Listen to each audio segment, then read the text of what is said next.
नमस्ते बच्चों। आज हम हमारी पाठ्यपुस्तक स्पर्श कक्षा 10वीं का तीसरा पाठ सीखने जा रहे हैं। उस पाठ का नाम है डायरी का एक पन्ना। बच्चों, इसके लेखक है सीताराम सेक्सेरिया। देखते हैं हम डायरी का एक पन्ना इस पाठ में सीताराम सेक्सेरिया ने क्या दिया है। बच्चों, डायरी लेखन यह विधा हमने 8वीं कक्षा में ही सीखा है। डायरी ये वैयक्तिक भी होती है तथा सार्वजनिक भी होती है। सीताराम सेक्सेरिया ने जो डायरी लिखने की विधा सीखी है, उसी में से उन्होंने डायरी का एक पन्ना यह सार्वजनिक तौर पर प्रस्तुत किया हुआ है। तो पढ़ते हैं कि ऐसा क्या लिखा हुआ है इस डायरी के एक पन्ने में। इस पाठ के पीछे जो उद्देश्य है वो हम देखेंगे। इसका उद्देश्य यह है कि स्वतंत्रता आंदोलन में महिलाओं के योगदान का ज्ञान हमें मिलता है कि किस तरह से हमारे भारत देश की महिलाएं भी अपने देश की स्वतंत्रता के लिए योगदान के लिए तैयार हो गई थी। उन्होंने क्या किया था, इस बात का ज्ञान हमें इस पाठ को पढ़ने के बाद मिल जाता है। दूसरी विधा यह है कि डायरी लेखन जो है, इससे हम परिचित हो जाते हैं कि आखिर ये डायरी किस तरह से लिखी जाती है और लिखी होनी चाहिए। तो चलो बच्चों, पहले हम देखते हैं हमारे सीताराम सेक्सेरिया जी के बारे में परिचय। 1992 में राजस्थान के नवलगढ़ में जन्मे सीताराम सेक्सेरिया का अधिकांश जीवन कोलकाता में बीता।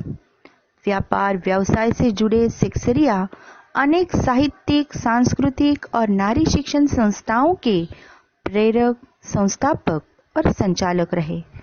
स्वतंत्रता आंदोलन में उन्होंने बढ़ चढ़कर हिस्सेदारी की।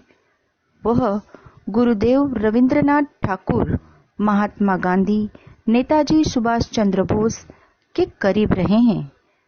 सत्याग्रह आंदोलन के दौरान जेल यात्रा भी उन्होंने की है। कुछ साल तक आजाद हिंद फौज के मंत्री भी रहे। भारत सरकार ने उन्हें 1962 में पद्मश्री सम्मान से पुरस्कृत किया था।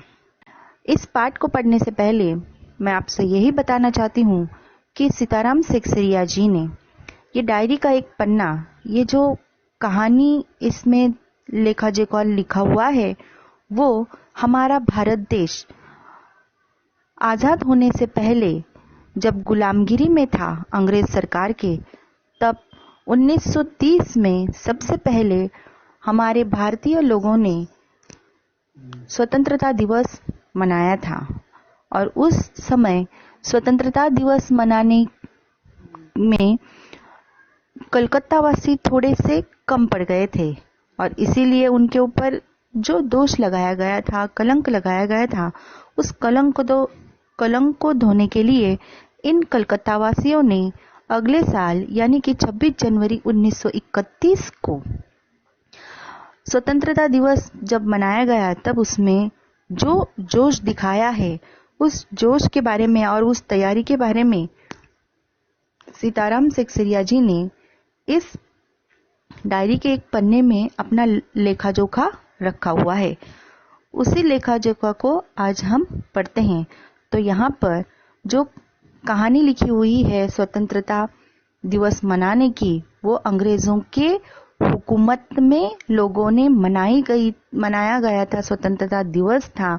और वो खासकर कलकत्ता वासियों की एक अजरामर कहानी इसमें लिखी हुई है, जिसे आज हम पढ़ते हैं। तो देखो बच्चों, 26 जनवरी 1930 को मनाए गए स्वतंत्रता दिवस में कलकत्ता वासियों ने उत्साह से भाग नहीं लिया था।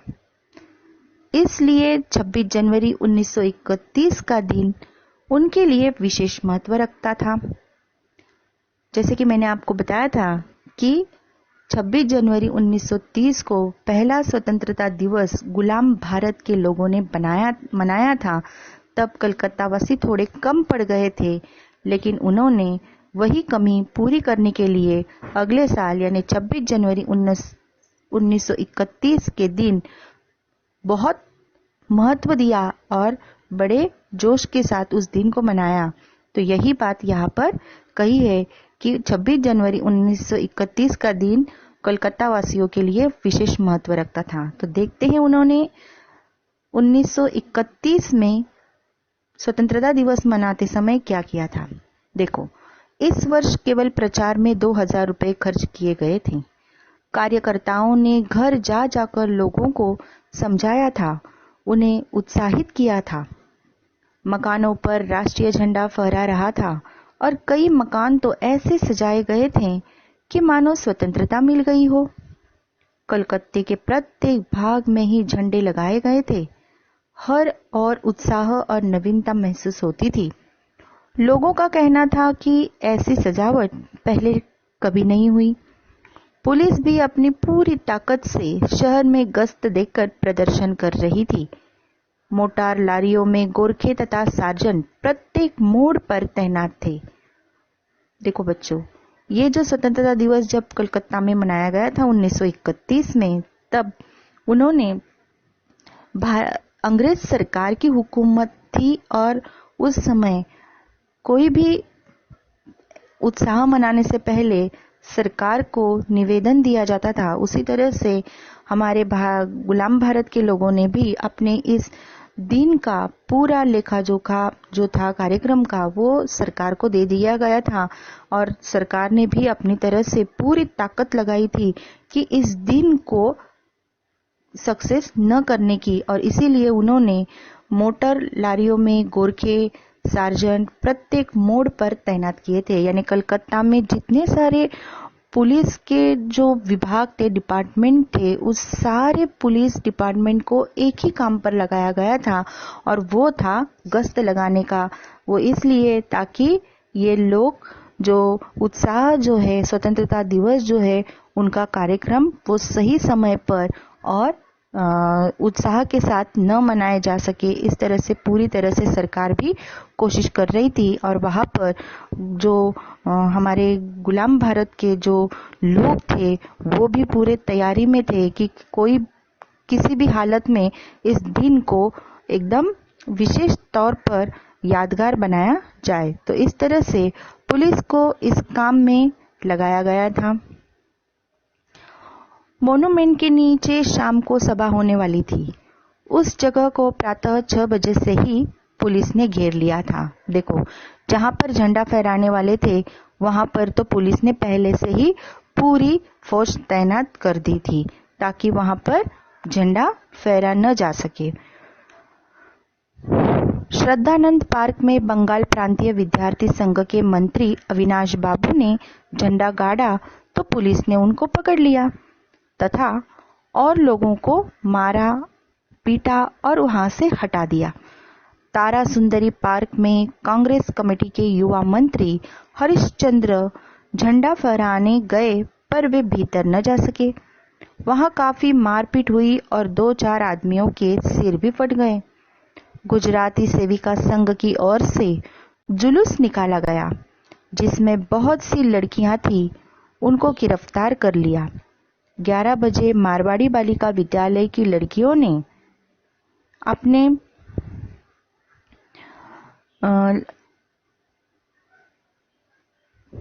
विद्यालय में झंडा उत्सव मनाया।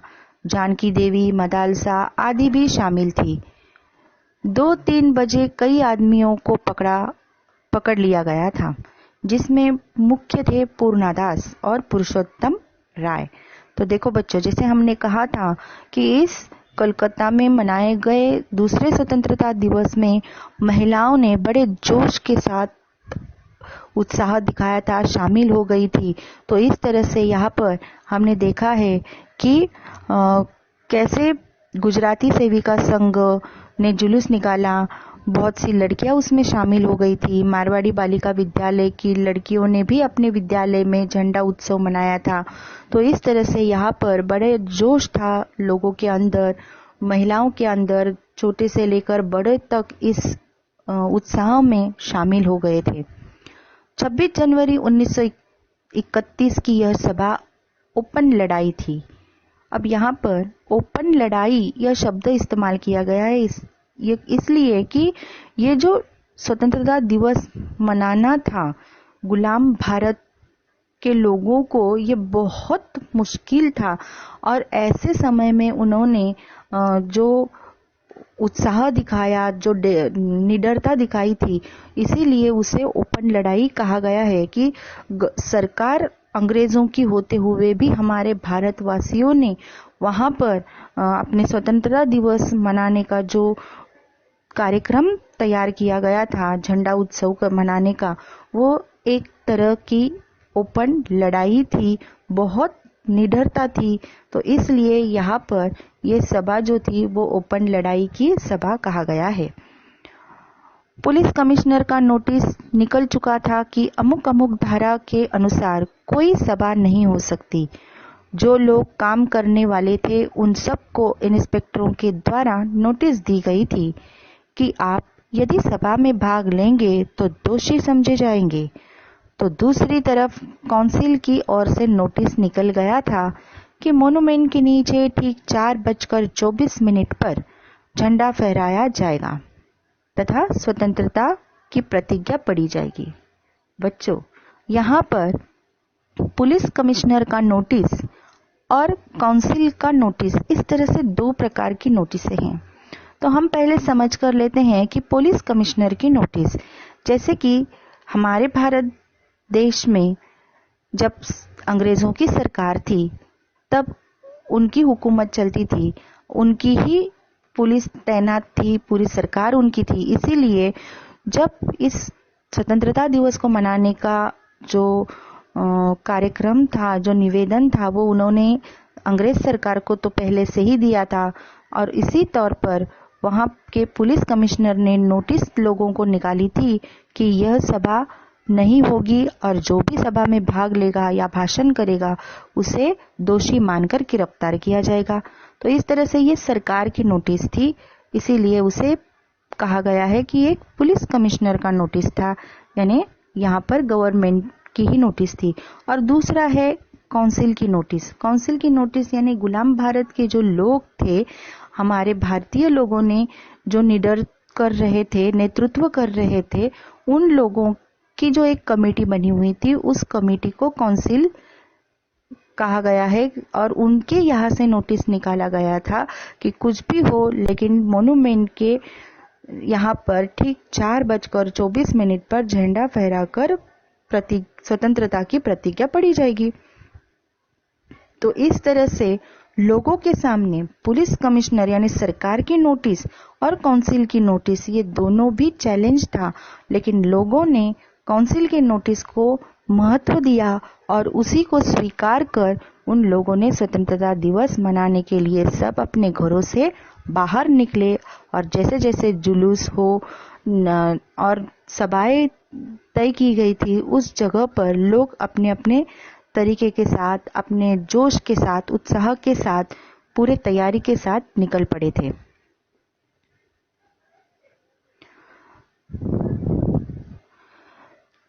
सर्वसाधारण की उपस्थिति होनी चाहिए, खुला चैलेंज देकर ऐसी सभा पहले नहीं की गई थी। यानी स्वतंत्र गुलाम भारत में इस तरह का जो खुला चैलेंज सरकार को देने वाले, ये पहली सभा यहाँ पर हो चुकी थी। 4:10 पर सुभाष बाबू जुलूस लेकर आए। उनको चौरंगी पर ही रोका गया, पर भीड़ की अधिकता के कारण पुलिस जुलूस को रोक नहीं सकी। मैदान के मोड़ पर पहुंचते ही पुलिस ने लाठियां चलाना शुरू कर दिया था।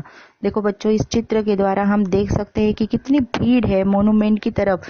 यह एक जगह है कलकत्ता की, जो खास जगह है जहां पर ये झंडा फहराने का तय किया गया था और सुभाष बाबू भी किस तरह से अपनी फौज को लेकर झंडा फहराते हुए हाथ में जोश के साथ निकल पड़े थे, ये हमें इस चित्र द्वारा यहाँ पर दिखाई देता है।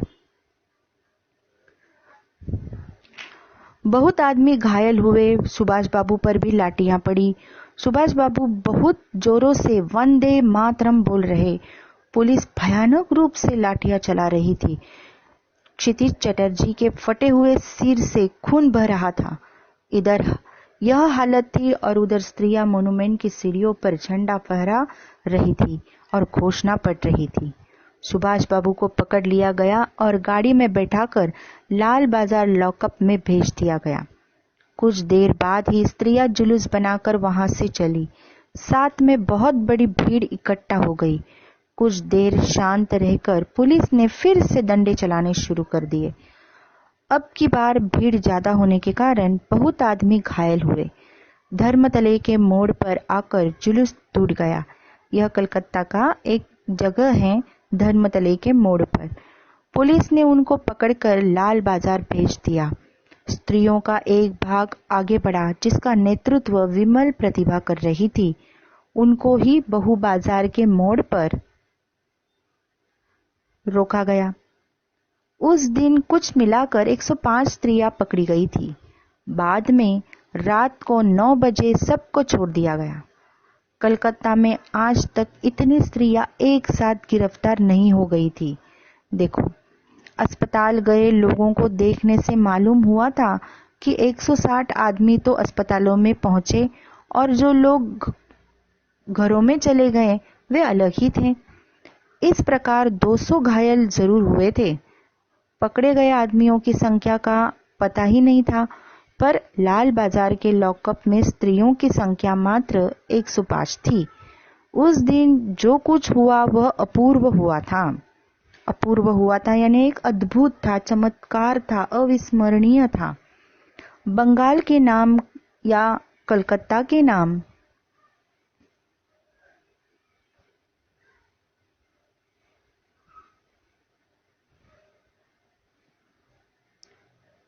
पर जो कलंक था कि वहां काम नहीं हो रहा था, जो 26 जनवरी 1930 में कलकत्ता वासियों के ऊपर जो जोश कम दिखाने के कारण कलंक लगाया गया था कि उनमें जोश नहीं है, उत्साह नहीं है, वो कलंक कहीं अंश धुल गया और लोग सोचने लग गए कि वहां भी बहुत सा काम हो सकता है। यानी जिन लोगों ने उस समय 1930 में कलकत्ता वासियों के ऊपर ये दोष लगाया गया था, कलंक लगाया गया था, वो लोग भी इस बात को समझने के बाद, पढ़ने के बाद, और उन्हें जब ये कलकत्ता की जो दूसरे स्वतंत्रता दिवस मनाया गया, कलकत्ता वासियों का जोश देखकर उन्हें भी यह पता चला कि वहां के लोग भी कम नहीं है, वो निडर है और वो स्वतंत्रता के लिए लड़ सकते हैं और उतना जोश उनमें भर सकता है और वहां भी स्वतंत्रता का बड़े जोश के साथ काम हो सकता है। तो इस तरह से यहाँ पर डायरी का एक पन्ना इस पाठ में सीताराम सेक्सरिया जी ने हमें इस अद्भुत और अपूर्व ऐसे बात को, कलकत्ता वासियों की विशिष्टताओं को हमें यहाँ पर प्रस्तुत किया गया है। बच्चों, इस पाठ को पढ़ने के बाद हमें यही समझ में आ रहा है कि हमारे भारत के जो लोग हैं वो अपने देश के लिए मर मिटने के लिए अगर तय करें तो क्या कर सकते हैं, ये हमें यहाँ पर देखने के लिए मिल जाता है कि यहाँ स्त्रियां भी कोई कम नहीं है। वो भी बड़े जोश के साथ, उत्साह के साथ, बड़े निडरता के साथ दुश्मन का सामना कर सकती है, दुश्मन से दो हाथ कर लेती है। तो इस पाठ से यही हमें सीखने के लिए मिला है कि हमारे भारत देश में हमारे जो लोग थे वो कितने निडर थे, ताकतवर थे और वो तय करे तो वो एकजुट होकर क्या कुछ नहीं कर सकते हैं। तो इस तरह से इस पाठ को यहाँ पर हम सीख गए हैं कि सीताराम सेक्सरिया जी ने किस तरह से इतनी बड़ी कहानी को, इतने बड़े हादसे को, पूरे दिन का एक जो लेखा जोखा है उन्होंने डायरी के इस पन्ने में कैसे कैद करके रखा हुआ है। और जब उन्होंने ये सार्वजनिक रूप से प्रसिद्ध किया तो अब आज हमें इस बात को हमारी 10वीं कक्षा एनसीईआरटी की जो पुस्तक है उसमें हमें ये पाठ पढ़ने के लिए मिला। तब हमें पता चल रहा है कि हमारा इतिहास किस तरह से और कितना बड़ा है, कितना महत्वपूर्ण है, हम उसे बहुत कम जानते हैं। तो बच्चों, ये पाठ चित्र द्वारा आपके सामने प्रस्तुत करने का हमने प्रयास किया है। इस पाठ को देखने पर आपको ज़रूर मज़ा आ गया होगा और बहुत जोश आपके अंदर भी आ चुका होगा कि किस तरह से हमारे भारत के लोग अपने देश के लिए मर मिटने के लिए तैयार होते हैं, वो कैसे देश प्रेमी हैं। तो हमारे अंदर भी ऐसा ही जोश उत्साह अपने देश के प्रति होना चाहिए, यही आज हम आपको यहाँ समझाना चाहते हैं। तो यहीं पर हमारा यह जो पाठ है डायरी का एक पन्ना यहाँ पर समाप्त होता है। धन्यवाद।